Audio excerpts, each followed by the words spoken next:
जो सनातन को गाली देने का काम करते हैं, जो लोग मानते ही नहीं हो सनातन धर्म को, जो सनातन को एक बीमारी समझकर उसकी समाप्ति की कल्पना करते हो, वो इन भावनाओं को नहीं समझेंगे। मेरे प्रधानमंत्री किस सोच के साथ वहाँ जा रहे हैं?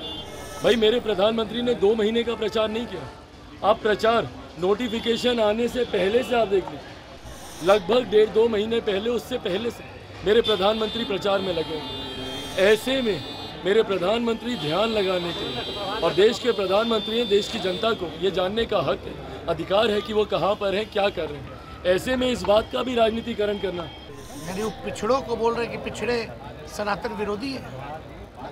ओबीसी लोग सनातन विरोधी है क्या? अब ये ओबीसी के लोग चुनाव में बताएंगे। चिराग पासवान वो भी अयोध्या जा रहे हैं। हाँ, बस टिकिए रखना बाकी रह गया। नमस्कार, दर्श न्यूज देख रहे हैं आप। मैं हूं दिव्यांशु। लोकसभा चुनाव 2024 अपने अंतिम पड़ाव पर पहुंच गया है। आज चुनाव प्रचार खत्म हो गया। चुनाव प्रचार का शोर खत्म हो गया। 7वें चरण यानी अंतिम चरण की वोटिंग 1 जून को होगी और 4 जून को नतीजे आ जाएंगे। लेकिन उससे पहले जुबानी हमला तेज हो गया है। 2 युवा नेता बिहार के तेजस्वी यादव और चिराग पासवान आमने सामने हो गए हैं। चिराग पासवान ने जहां तेजस्वी यादव पर हमला बोला, उन्होंने कहा कि वो सनातन विरोधी हैं। इस पर तेजस्वी यादव ने बड़ा ही जबरदस्त हमला बोला और पलटवार किया। उन्होंने कहा कि कौन है सनातन विरोधी।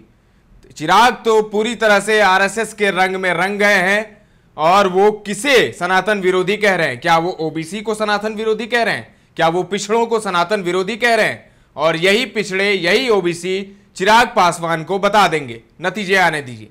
तो सबसे पहले अब आपको चिराग पासवान का बयान सुनाते हैं। पटना एयरपोर्ट पर जब जनसभाओं को संबोधित करने के बाद जब पहुंचे चिराग पासवान, तब पत्रकारों से बात करते हुए चिराग पासवान ने क्या कुछ कहा।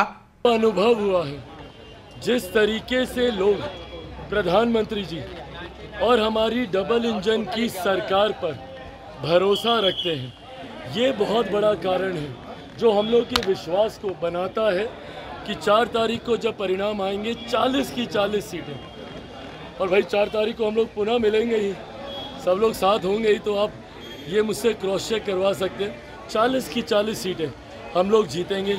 एक स्ट्रॉन्ग अंडर करंट महसूस किया है मैंने। जो लोग बोलते हैं ना कि कोई लहर नहीं थी, कोई वेव नहीं था, लहर के साथ साथ इस बार हर बार से बड़ी एक अंडर करंट भी था। 2019 में भी लोग यही बोलते थे कि कोई लहर नहीं है, कोई वेव नहीं है, ब्लोअर की हवा चल रही है, तमाम बातें, और यही राजद, कांग्रेस, यही लोग सब बोलता था। परिणामों में देखा कि कैसे 2014 से बेहतर परिणाम हम लोग के 19 में आए। ऐसे में ही एक स्ट्रॉन्ग अंडर करंट है, और ये उन साइलेंट वोटर्स का है जो प्रधानमंत्री जी की योजनाओं से प्रभावित हुए हैं। वो लाभार्थी जिनके पास आज उज्ज्वला है, जिनके पास आज आयुष्मान है, जिनके पास आज 2 वक्त का राशन है, 5-5 किलो अनाज मिल रहा है, ये तमाम ऐसे लाभार्थी, प्रधानमंत्री आवास के हों, मुख्यमंत्री आवास के हों, ये तमाम ऐसे लाभार्थी शांति से जाएंगे, मतदान एनडीए के लिए करके आएंगे, और इसीलिए मैं मानता हूँ 40 की 40 सीटें जाने की तैयारी कर ली है आपने? जी बिल्कुल बिल्कुल। आपको लगता है मैं कांग्रेस इसको भी किसको? हमारे जाने को? प्रधानमंत्री जी के जाने को तो बना ही रही है। जो लोग शक्ति के विनाश की कल्पना करते हैं, जो सनातन को गाली देने का काम करते हैं, जो लोग मानते ही नहीं हो सनातन धर्म को, जो सनातन को एक बीमारी समझकर उसकी समाप्ति की कल्पना करते हो, वो इन भावनाओं को नहीं समझेंगे। मेरे प्रधानमंत्री किस सोच के साथ वहाँ जा रहे हैं? भाई, मेरे प्रधानमंत्री ने 2 महीने का प्रचार नहीं किया। आप प्रचार नोटिफिकेशन आने से पहले से आप देख लीजिए, लगभग 1.5-2 महीने पहले, उससे पहले से मेरे प्रधानमंत्री प्रचार में लगे हैं। ऐसे में मेरे प्रधानमंत्री ध्यान लगाने के लिए, और देश के प्रधानमंत्री हैं, देश की जनता को ये जानने का हक है, अधिकार है कि वो कहाँ पर हैं, क्या कर रहे हैं। ऐसे में इस बात का भी राजनीतिकरण करना, क्यों ध्यान लगाने जा रहे हैं? भाषण देते हैं तब तो आपको एतराज़ होता ही है, बिहार आते हैं तब भी आप एतराज़ करते हैं कि क्यों आ रहे हैं। अब ध्यान लगाने क्यों जा रहे हैं, इस पर भी एतराज़। पर हाँ, उन्हीं का अनुमान हो, वो ध्यान लगाने जा रहे हैं। मैं प्रभु श्री राम के दर्शन करने अयोध्या जा रहा हूं। लेकिन ममता उन्हें भी करें कि आप ध्यान लगाइए, मीडिया को मत ले जाइए। भाई जैसा मैंने कहा कि मीडिया को लेकर कौन जाता है, बट हाँ ये मीडिया मेरे प्रधानमंत्री हैं भाई देश के, छुप छुपा कर तो नहीं जा सकते ना कहीं। अब भाई वो कांग्रेस के बड़े नेताओं की तरह तो नहीं है कि छुट्टी मनाने कब निकल गए और कहाँ निकल गए, उनकी पार्टी के लोगों को भी जानकारी नहीं हो। ऐसा तो प्रधानमंत्री कर नहीं सकते। और ये मेरे प्रधानमंत्री की लोकप्रियता है कि जहाँ वो जाते हैं लोगों को अपनी ओर आकर्षित करते हैं। अब ये विपक्ष के नेता नहीं कर पाए तो उनको आत्ममंथन करने की जरूरत है कि कमी कहाँ है।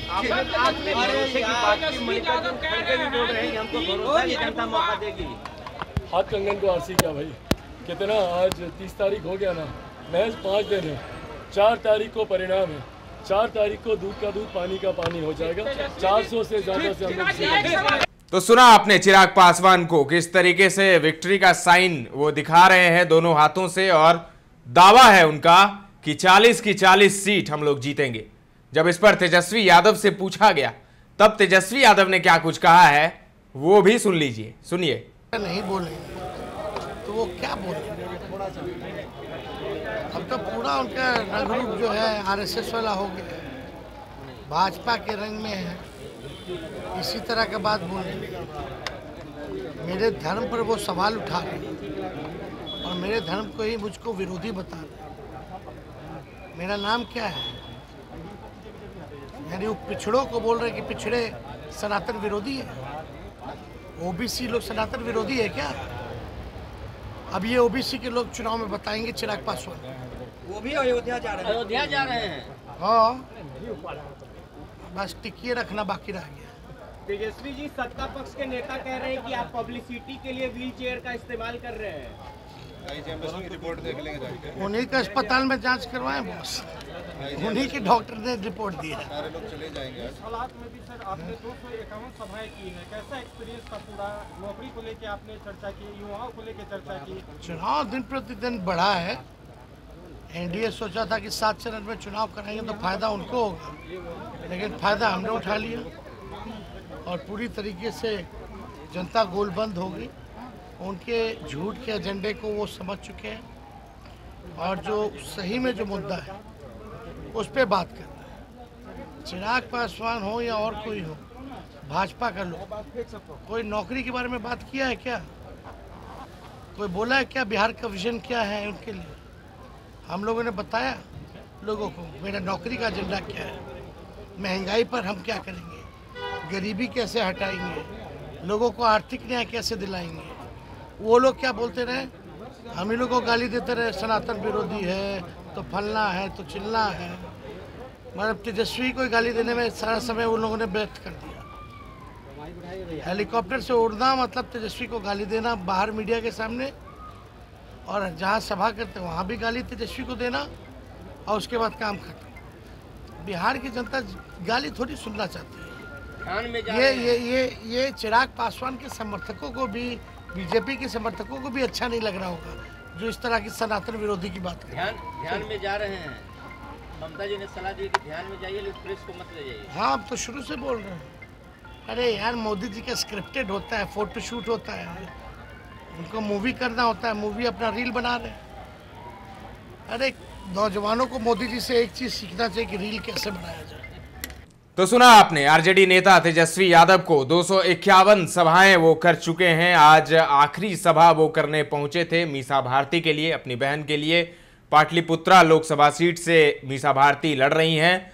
उनके खिलाफ रामकृपाल यादव हैं जो एक समय लालू यादव के बेहद करीबी हुआ करते थे।